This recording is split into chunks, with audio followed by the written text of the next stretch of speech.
Apa adanya ya, kita berusaha kunjungi umat di perlingkungan dan prestasi.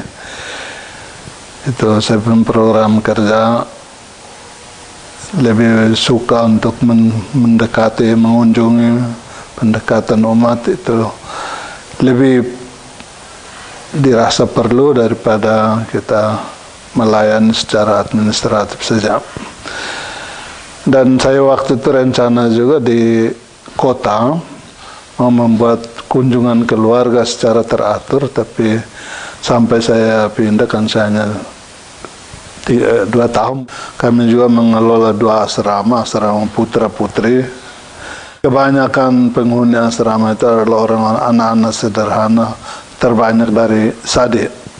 Persoalan juga banyak di kota. Memang pertama saya rasa di kota itu lebih ringan kerja karena banyak orang mengerti, tapi justru di situ lebih berat karena persoalan keluarga, persoalan antar etnis kecil itu banyak kali membutuhkan perhatian yang cukup. Lalu selain itu kita juga harus perhatikan sekolah-sekolah,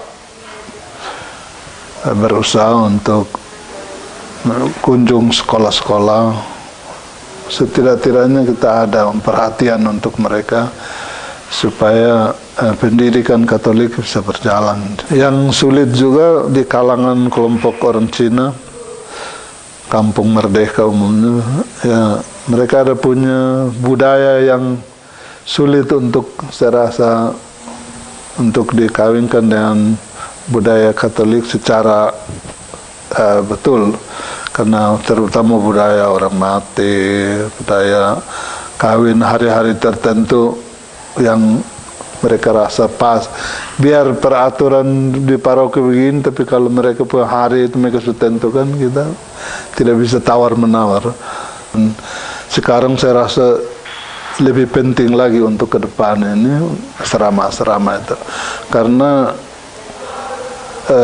ada asrama yang dikelola oleh golongan agama lain, dan di situ kita perlu memperhatikan pembinaan rohani mereka. Kunjungan keluarga, pastoral keluarga itu untuk saya nomor 1 di kota. Dan dalam kerangka itu pastoral yang perlu di kota adalah pastoral pendekatan, pastoral berada bersama umat. Karena itu perlu tenaga lebih banyak di kota.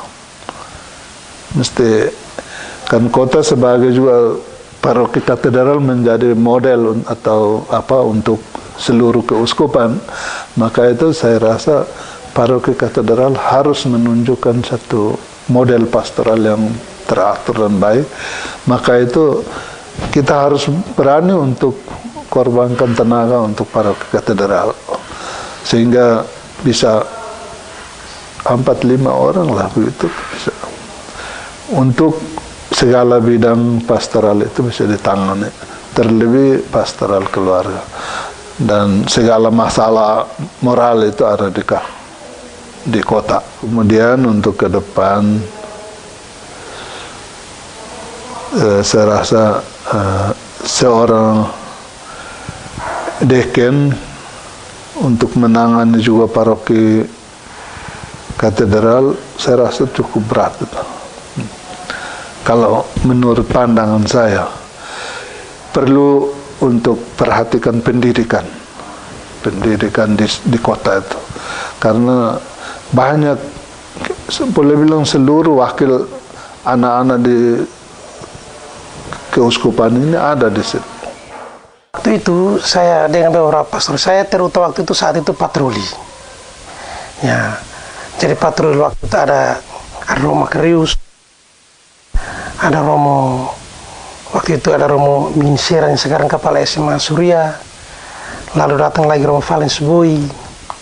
Ya, jadi tugas saya itu lebih banyak patroli. Waktu itu lebih banyak patroli ketika waktu masih muda. Terus setelah ada istri mulai tidak lagi. katekis, itu tetap ada tugas saya sebagai katekis. Ya, pembinaan ya di lingkungan, ada ketemuan, ada yang minta secara pribadi, ya saya turun. Macam baru-baru itu saya yang bina, itu Jack dan Irvin itu saya sendiri yang turun tangan. Ya, yang apalagi dia istrinya kan masuk ini Katolik, dan sesangat kita punya ketua DPP yang menjadi saksi untuk mereka waktu itu. Kadang-kadang orang melihat bahwa kita kerja di katedral itu semuanya itu kita tidak pernah mengalami suka dan duka, tapi untuk kami ke dalam itu juga selalu ada suka dan dukanya dengan tanggung jawab yang cukup besar dalam keluarga. Ya, apalagi macam saya anak yang begini banyak, yang semuanya mau sekolah, ya kadang-kadang itu yang bikin kami, artinya terutama dalam hal ekonomi, itu kami mengalami sedikit kesulitan. Sisi finansial masih tetap mengalami kesulitan atau kekurangan. Untuk itu saya tidak tahu kawan-kawan yang bekerja di program-program lain. Ya, karena itu mungkin harapan saya salah satunya kedepannya coba kita bersama-sama berupaya bagaimana supaya kesejahteraan katekis itu mungkin diperhatikan untuk tahun-tahun yang akan datang. Saya bangun jam 5 pagi, saya sudah bangun siap bahan-bahan, langsung siap untuk misa pagi. Setelah siap misa pagi, saya keluar kembali rumah, siap untuk saya masuk kembali untuk siap untuk pastor misa pagi. Setelah misa pagi, saya keluar, saya kembali. Sudah itu sampai di rumah, makan pagi habis, saya langsung ke kantor, bantu di kantor untuk antar surat. Kembali dari antar surat, saya datang langsung ke pastoran, saya langsung layani pastoran lagi. Sudah itu saya masuk kembali di pastoran, layani pastoran habis, saya langsung kembali. Sudah itu saya masuk ke gereja, langsung siap bahan-bahan untuk pastor keluar patroli di lingkungan-lingkungan. Saya jadi kos ini saya senang karena saya tidak ada gangguan apa-apa pun. Sudah itu maupun hari Minggu Bapak Uskup datang, saya layani Bapak Uskup macam seperti biasa. Sejak mulai kerja dari 83 itu, saya bisa dengan gaji saya yang pertama Rp12.000. Dengan Rp12.000 itu, saya bisa menyekolahkan anak sampai SMP. Sesudah itu saya gaji naik sampai 750, langsung saya anak masuk SMA. Tamat dari SMA dengan saya punya gaji yang 750 itu, saya bisa tamatkan anak saya 2 anak. Dan saya pesan untuk dia seminggu. Sekarang saya sudah berhenti. Jadi minggu ganti, tolong minggu kalau saya latihan ajuda apa-apa, minggu juga hadir di sini supaya lihat supaya saya latih bagaimana, minggu bisa tahu. Jangan hanya waktu pesta-pesta, minggu ambil saya, langsung kami datang latih ajuda untuk pesta Paskah, Natal Paskah, saya latih sampai